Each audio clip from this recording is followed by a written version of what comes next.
Assalamualaikum warahmatullahi wabarakatuh. Kami dari kelompok 9A mendapat tema dari mata kuliah OOD yaitu SDGs nomor 9, yang mana SDGs nomor 9 adalah infrastruktur, industri, dan inovasi. Oleh karena itu, kami memiliki sebuah ide untuk membuat sistem pengelolaan UMKM di mana UMKM sendiri dalam hal mengelola data masih menggunakan metode secara manual. Oleh karena itu, kita membuat beberapa fitur dalam sistem pengelolaan UMKM yang memudahkan pengelolaan data antara pemerintah dan UMKM. Nah, di sini kami beranggotakan 3 orang. Yang pertama Rita Dila Samawi, NIM 1015. Yang kedua Lailatul Qomaria, NIM 1018. Dan saya, Olivia Nina Mayanti, NIM 1136. Di mana sistem pengelolaan UMKM yang kami buat memiliki sebuah tujuan agar pemerintah dapat memantau perkembangan UMKM dari produk, pemasaran, segi omset, profit, serta merencanakan bagaimana usaha UMKM untuk kedepannya itu, seperti kegiatan ekspor produk. Nah, di sini sistem request, di mana yang pertama adalah business need. Yang pertama, membangun industri yang berkualitas, dapat diandalkan, juga berkelanjutan untuk mendukung pembangunan ekonomi dan kesejahteraan manusia. Yang kedua, meningkatkan industri terhadap penciptaan lapangan kerja. Yang ketiga, meningkatkan akses industri skala kecil dan usaha kecil lainnya. Nah, di sini adalah kemudian adalah business requirement.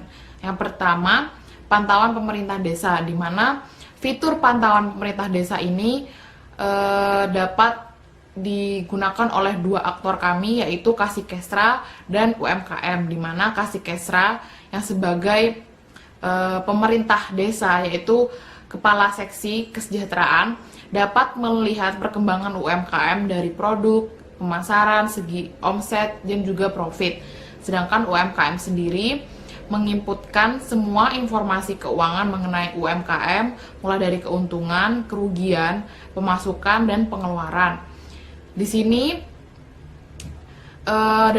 dalam fitur pantauan pemerintah desa, UMKM itu istilahnya dapat menginputkan sebuah data dalam hal pendapatan, kemudian kerugian, pemasukan, pengeluaran yang telah saya jelaskan tadi secara berkala. Kemudian setelah data tersebut diinputkan, Kassikesra dapat melihat data tersebut, di mana Kassikesra dapat melihat rekapan data yang telah diinputkan oleh UMKM dalam beberapa bulan. Kemudian fitur event dan pelatihan, di mana dalam fitur event dan pelatihan, Kassikesra dapat mengelola atau menginfokan jika ada bazar atau event-event pelatihan dan lain-lain. Di mana di sini Kassikesra itu dapat mengupload atau menginputkan sebuah data mengenai bazar-bazar atau event yang ada atau terbaru kepada UMKM. Yang kedua adalah UMKM di sini dapat melihat daftar event atau pelatihan untuk mendatangi event, yang mana informasi tersebut sudah di-upload atau diinformasikan oleh Kassikesra. Perkenalkan, saya Rita Dila. Saya di sini akan melanjutkan penjelasan dari teman saya Hanin. Untuk business requirements yang kedua, yaitu event dan pelatihan. Di sini Kassikesra dapat mengelola atau menginfokan jika ada bazar atau event pelatihan yang telah diselenggarakan oleh pemerintah atau UMKM lain. Nah, di sini juga UMKM dapat melihat daftar event atau pelatihan yang akan didatangi. Yang ketiga, perencanaan. Di sini Kassikesra dapat merencanakan tindakan apa yang harus dilakukan oleh UMKM untuk kedepannya, seperti ekspor atau penambahan produk lain. Nah, di sini juga UMKM dapat melihat perencanaan yang telah direncanakan oleh Kassikesra dan melaporkan hasil-hasilnya. Yang keempat, not pendanaan dan ekspor. Di sini Kassikesra dapat memberikan not pendanaan atau ekspor. Di sini not pendanaan yaitu bantuan-bantuan dari pemerintah untuk UMKM. UMKM dapat melihat not pendanaan ekspor yang diberikan oleh pemerintah. Di sini untuk special issues atau constraints-nya yaitu 1. Maintenance dilakukan pada pukul 00 sampai 02.00. Nah, di sini maintenance yaitu sebagai tindakan pemeliharaan sistem dan sementara sistemnya tidak bisa diakses untuk waktu yang telah ditentukan. Yang kedua, di sini sistem kami hanya bisa diakses oleh user yang telah memiliki username dan password. Yang ketiga, sistem kami berbasis desktop. Yang keempat, eksekusi perintah user maksimal 5 menit. Nah, di sini kami telah menyimpulkan beberapa tindakan-tindakan Kasih Kesra pada sistem kami, yaitu memantau UMKM. Yang kedua, menginformasikan apa yang dibutuhkan oleh UMKM. Setelah itu, Kasih Kesra merencanakan hal ke depannya untuk UMKM. Setelah itu, dan yang terakhir, yaitu memutuskan perencanaan. Nah, untuk yang UMKM-nya, di sini UMKM akan rutin mengupdate kegiatan dan laporan keuangan, menyerahkan informasi kepada Kasih Kesra. Setelah itu, Kasih Kesra akan menanggapi informasi tersebut dan Kasih Kesra akan melakukan perencanaan dan melakukan pelatihan. Setelah itu, UMKM akan menerima target perencanaan tersebut. Dan untuk user manualnya, yang pertama adalah sign up. Di sini, user UMKM jika belum mempunyai akun dapat melakukan sign up dengan mengisi form registrasi. Setelah mengisi dengan benar, akun ini akan diverifikasi oleh Kasih Kesra. Jika sudah diverifikasi, baru akun tersebut bisa digunakan. Dan untuk sign in, setelah melakukan sign up, UMKM dapat melakukan sign in dengan mengisi form username dan password. Dan langsung akan diarahkan kepada halaman dashboard. Di sini dashboard berisi updatean-updatean dari UMKM lain. Dan selanjutnya yaitu edit profil.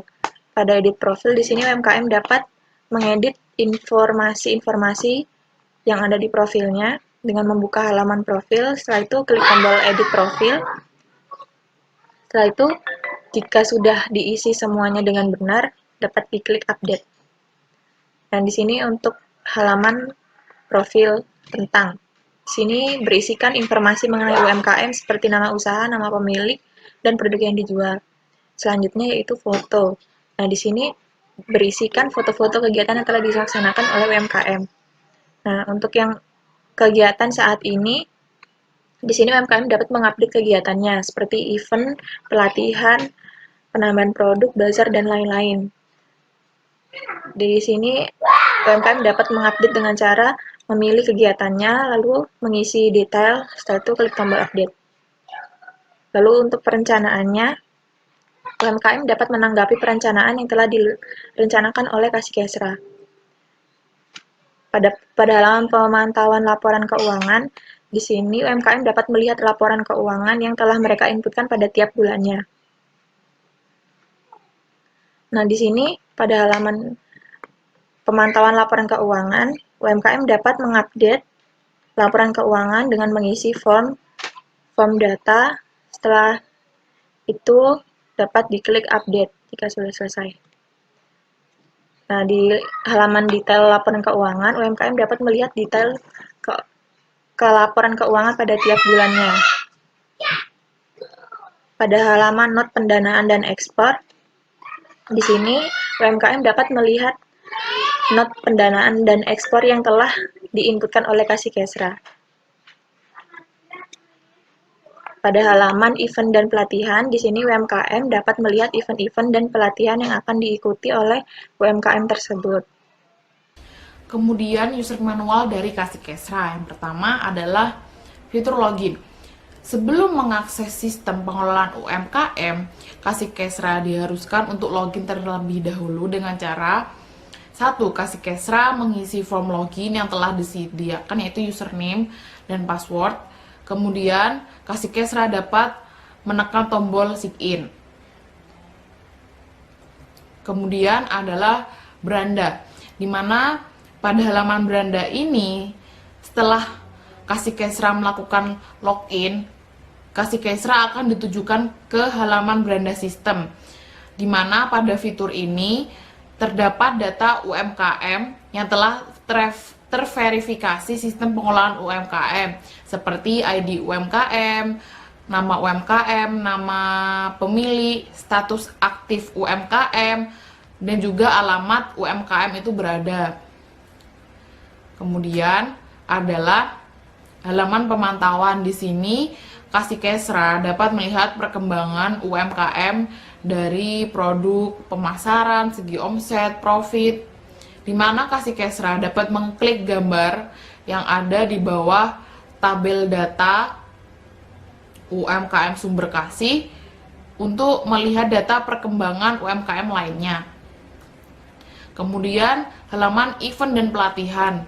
Di sini pada halaman event pelatihan, Kassikesra dapat mengupload secara berkala mengenai informasi dan pelatihan, informasi event dan pelatihan yang sedang diadakan oleh beberapa perusahaan yang ada.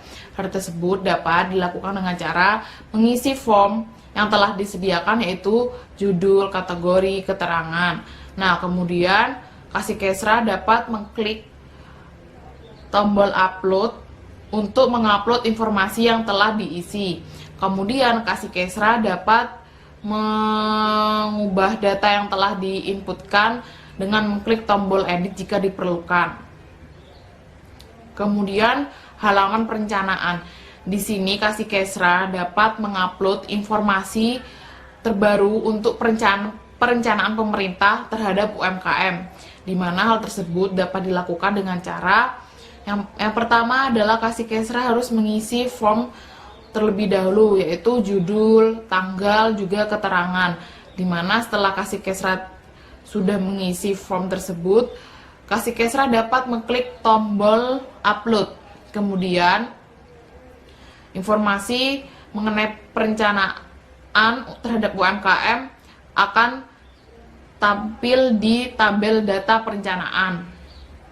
Kemudian not pendanaan dan ekspor produk. Pada halaman not pendanaan dan ekspor produk, di sini Kassikesra dapat membuat not pendanaan dan ekspor produk UMKM apabila UMKM tersebut sudah memenuhi kriteria yang telah ditentukan oleh pemerintah.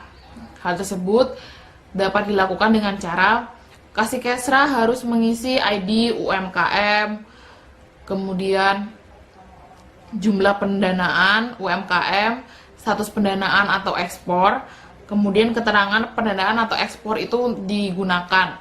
Di mana setelah mengisi form tersebut, Kassikesra dapat mengklik tombol simpan, kemudian data tersebut akan tertampil di sebelah kiri, yaitu tabel data not pendanaan dan ekspor produk yang telah diinputkan oleh Kassikesra. Kemudian halaman profil, di mana pada halaman profil Kassikesra dapat melihat data pribadi tentang Kassikesra.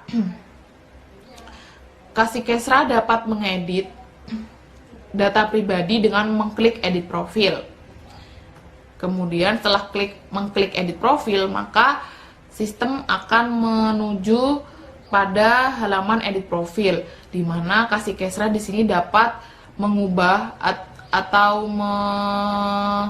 mengupdate data pribadi Kassikesra dengan cara mengisi form data profil Kassikesra, yaitu nama, tanggal lahir, jabatan, email, telepon, password, atau alamat. Kemudian Kassikesra dapat mengklik simpan untuk memperbarui data yang telah diubah.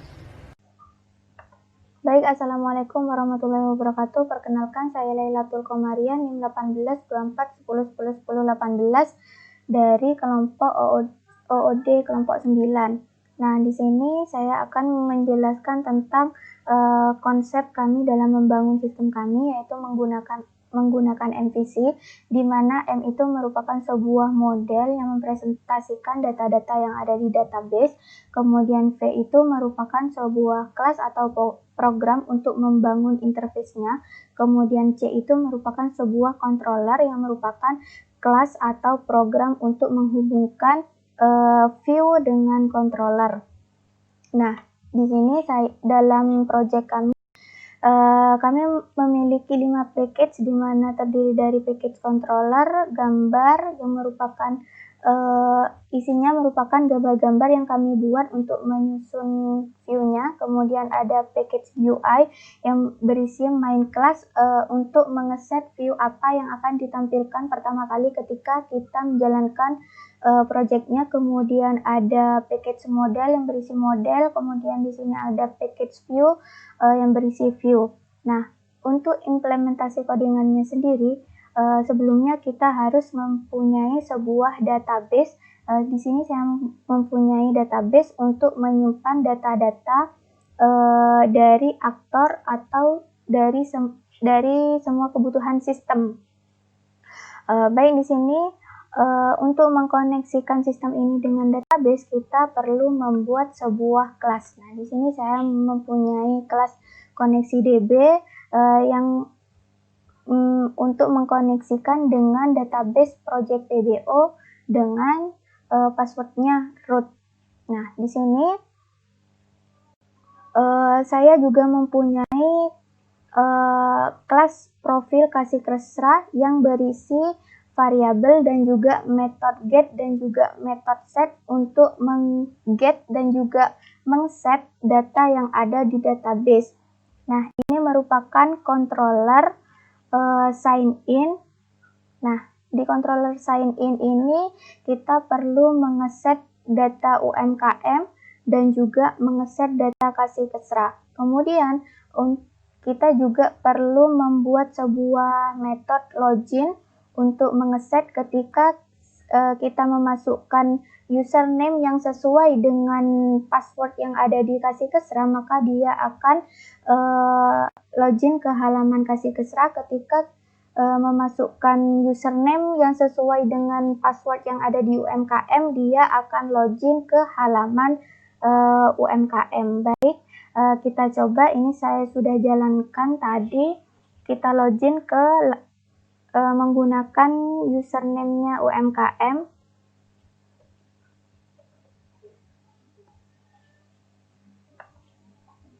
Nah, dia akan diarahkan ke halaman ini, yaitu di sini ada fitur profil, not pendanaan, pemantauan, perencanaan, dan juga event. Baik, ketika kita login dengan username-nya kasih kesra, maka akan diarahkan ke halaman kasih kesra yang halamannya seperti ini. Baik, untuk read datanya konsepnya sama dengan ini, yaitu hanya dengan mengeset data yang ada di model, kemudian mengeset data yang ada di view. Kemudian untuk konsep create data, kita hanya membutuhkan 2 metode seperti ini.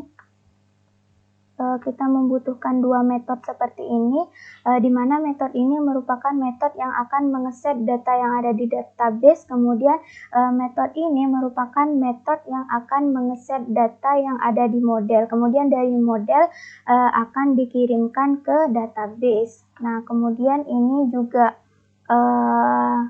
untuk update data konsepnya sama seperti tadi, yaitu metode edit data ini untuk mengupdate datanya, kemudian metode ini untuk mengget data dari view yang akan diset ke model, kemudian dari model akan diset ke database.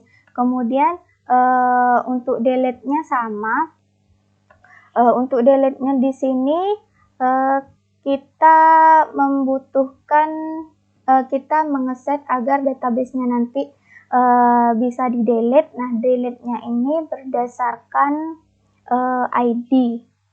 Nah, di sini saya mempunyai tombol delete, yaitu yang ketika diklik dia akan mendapatkan ID, dan ID-nya itu yang akan digunakan untuk mendelete data ini. Baik, kita coba jalankan project-nya lagi. Kita mulai dari create data.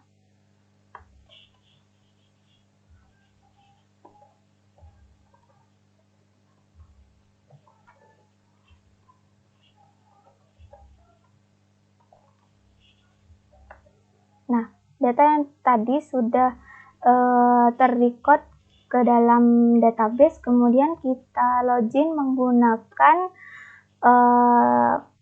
username-nya kasih Kesra. Nah, di sini ada halaman verifikasi. Nah, data yang tadi akan langsung masuk ke sini. Nah, ketika data ini tidak akan diverifikasi oleh kasih Kesra cukup mengklik kanan pada baris ini, kemudian mengklik tolak verifikasi. Maka data yang ada di database sekaligus data yang ada di sini sudah terhapus. Kemudian untuk membuat datanya, sudah saya contohkan tadi. Kemudian untuk update-nya, nah ini update-nya saya akan coba update profil kasih Kesra.